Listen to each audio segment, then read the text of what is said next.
exams begin from 1st of September, and to allay fears of the students who will be appearing for these examinations, I am being joined by the Education Minister Ramesh Pokhriyal. Mr. Pokhriyal, thank you for speaking to us.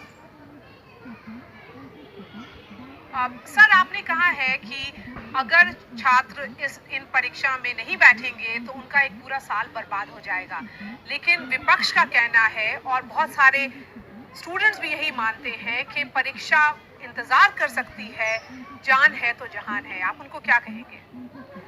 हम लोगों ने शुरू से ही कहा है कि हमारे लिए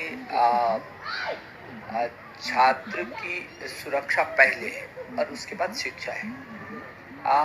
उसकी सुरक्षा भी चाहिए और उसकी शिक्षा, उसका भविष्य भी चाहिए, और इसलिए इन दोनों चीज़ों को हम लोग बेहतर तरीके से लगातार ये हम समन्वय भी करते रहे हैं। और आपका कहना है कि वेट कर सकते हैं, आपको मालूम है ना कि ये नीट की परीक्षा पहले इसकी 5 अप्रैल से 11 अप्रैल तक नीट को होना था, लेकिन हमने जो परिस्थितियाँ देखी उसके बाद ये लगा कि नहीं, इसको आगे बढ़ाना चाहिए।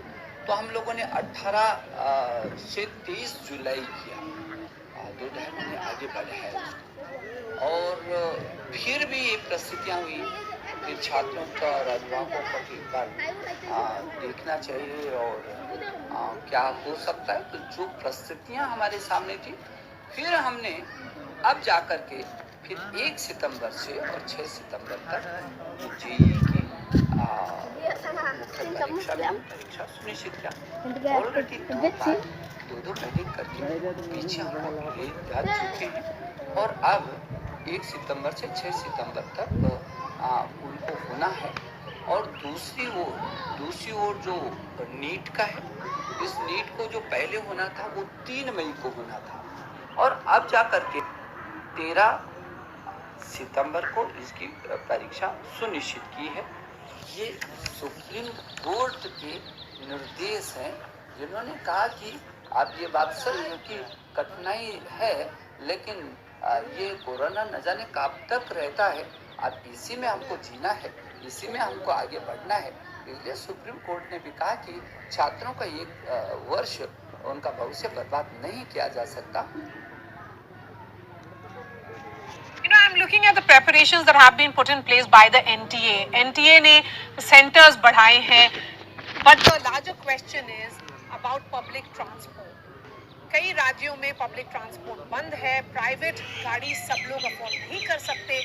ऐसे में आपको नहीं लगता कि शहर के बच्चे तो शायद उनके लिए कोई बड़ी समस्या नहीं है, लेकिन गांव के बच्चे जो छोटे कस्बों से निकलते हैं, जो यूपी बिहार के गांव से निकलते हैं, वो शायद एग्जाम सेंटर्स नहीं पहुंच पाए, तो वो कैसे एग्जाम देंगे?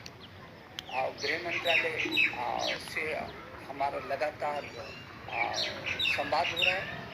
आदरणीय गृह मंत्री जी का हमने हमेशा आशीर्वाद रहा है कि किसी भी पीछे के दिनों में भी छात्रों के साथ जो संभव हो सकता था उनकी मदद करने के लिए गृह मंत्रालय आगे आया, स्वास्थ्य मंत्रालय आगे आया, और इस समय भी जो उसका एडमिट कार्ड है वो कार्ड उसका पास का काम करेगा। और इसके लिए सभी प्रदेशों के मुख्य सचिव, गृह सचिव, शिक्षा सचिव और स्वास्थ्य सचिव से हमारी एनटी के डीजी और हमारे शिक्षा मंत्रालय के सचिव लगातार पत्राचार कर रहे हैं, लगातार संवाद कर रहे हैं, और फिर इतनी व्यवस्था तो उस प्रदेश को भी अपने बच्चों के लिए करना है। ये केंद्र की परीक्षा नहीं है, ये तो राज्यों के बच्चों को हम चयनित कर रहे हैं। तो यदि कोई बच्चा थोड़ा सा कठिनाई में भी है तो इस वक्त पर राज्य सरकार को आगे आकर के उस बच्चे की मदद करनी चाहिए, करती भी है। और जिनको मैंने कहा कि मुख्य सचिवगण से लगातार जो हम लोगों का संवाद हो रहा है, अब वो पहले भी वो मदद करती है, इस समय थोड़ा सा अतिरिक्त उनको थोड़ा सा मदद करनी होगी, थोड़ा सा सक्रिय होना होगा, थोड़ा सा मेरे उन छात्रों को उनका मनोबल बढ़ाने के लिए उनको किसी प्रकार की कोई कठिनाई नहीं हो। और जो हम लोगों ने गाइडलाइन जारी किए, विस्तृत गाइडलाइन जारी किया कि भीड़ नहीं होनी चाहिए, और किस तरीके से वो उसकी बुराइयां भी बनी रहे और बच्चा सुरक्षित तरीके से अपने परीक्षा दे और सुरक्षित तरीके से वो फिर जाए।